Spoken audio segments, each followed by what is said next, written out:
मुंब्र्यात पुन्हा एकदा माणुसकीचा सुंदर नमुना पाहायला मिळाला आहे। अनफार नूर मोहम्मद खान यांनी आपला कॅनन कॅमेरा हरवल्याची तक्रार मुंब्रा पोलीस ठाण्यात दाखल केली होती। तक्रार मिळताच पोलिसांनी तत्परता दाखवत सीसीटीव्ही फुटेज तपासलं आणि काही तासातच त्या ऑटो रिक्षेचा माग काढला, ज्या रिक्षेत कॅमेरा विसरला गेला होता।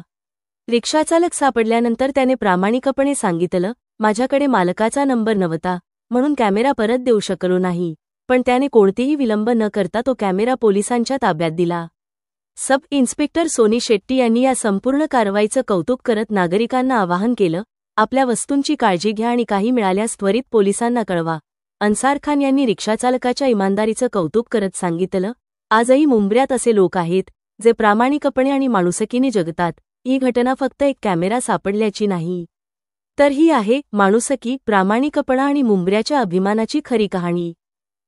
का कैमरा जो है मिसिंग हो गया था, कैसे मिला और किस तरीके से मिला? मैम, मेरा 6 तारीख को कुछ 3:30 से लेकर 4 के बीच में मेरा एक कैमरा था।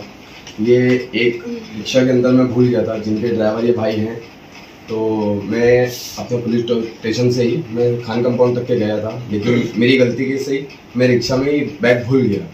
तो उसी टाइम पे फिर मेरे को याद आया कि मेरा कैमरा भूल गया। मैं वापस आया, थोड़ा देखा, मुझे नहीं मिला, तो मैं डायरेक्ट सर को फ़ोन किया। सर को मैंने बताया, सर ऐसी बात है, तो सर ने मुझे तुरंत चौकी बुलाया। फिर आगे का कार्रवाई उन्होंने किया। उसके बाद में 2 दिन थोड़ा टेक्निकल इशू था, कैमरा वगैरह का फुटेज वगैरह नहीं मिल पा रहा था। तो आज सर ने फिर मेरे को वापस से फ़ोन किए, बुलाए, और हमारे सारे गंगावने सर जो मेरे साथ में आज सुबह से लगे हुए थे, उन्होंने आज मेरे साथ में फुटेज वगैरह सब निकाले, सब देखे करे। फिर हम देख के वापस आए। आने के बाद में सर को मालूम पड़ा कि ऐसा है। ये कैमरे की कॉस्ट क्या है?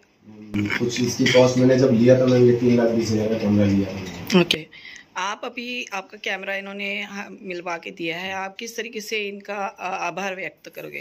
मैं तो तहे दिल से शुक्रिया अदा करता हूँ सब पूरे स्टाफ का ही, खास करके सर का सीनियर सर का।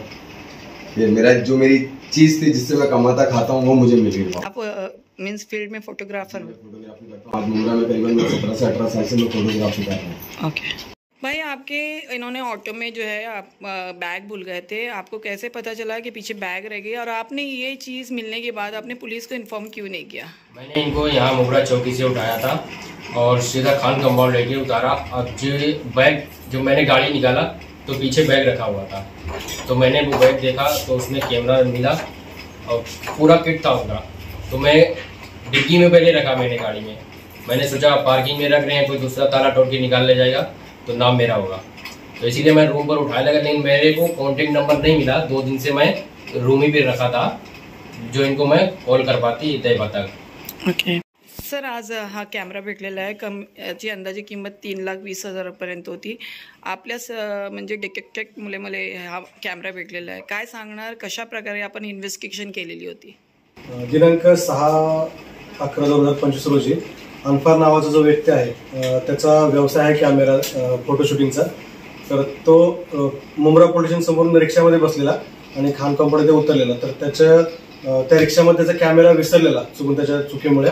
तर तो ज्यावेळी पोलीस स्टेशनला आला आणि सांगितलं गेलं की माझा कॅमेरा विसरलेला आहे, तर त्याप्रमाणे आम्ही जे गव्हर्नमेंटचे कॅमेरे आहेत आणि जे बाहेर लोकल कॅमेरे तसे दोन्ही सर्चिंग करून आमच्या टीममधले अजित तडवी आणि नारायण गंगवार यांनी जास्तीत जास्त पुढाकार घेऊन ते काम केलं आहे। तर त्यांनी इथून ते खान कंपाऊंड पर्यंत पूर्ण सर्व कॅमेरे चेक केले, नंतर ती रिक्षा आयडेंटिफाय केली। तरी आम्हाला खूप त्याच्यामध्ये बऱ्याच ठिकाणी कॅमेरे सुरू असतात, काही ठिकाणी बंद असतात, तरी बराच प्रयत्न करून शेवटी त्याने आयडेंटिफाय केले।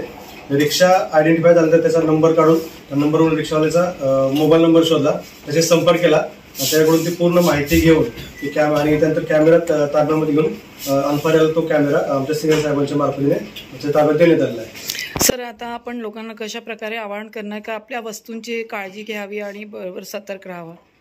आपल्या वस्तूंची काळजी घेण्याची एकदम बेसिक गोष्ट आहे, तर अशा गोष्टी म्हणजे अशा व्यवसाय करणाऱ्या लोकांकडून होतात, हे मुळात चुकीचं आहे। अशा गोष्टी झाल्या नाही पाहिजेत, आपल्या वस्तूंची स्वतः काळजी घेतली पाहिजे।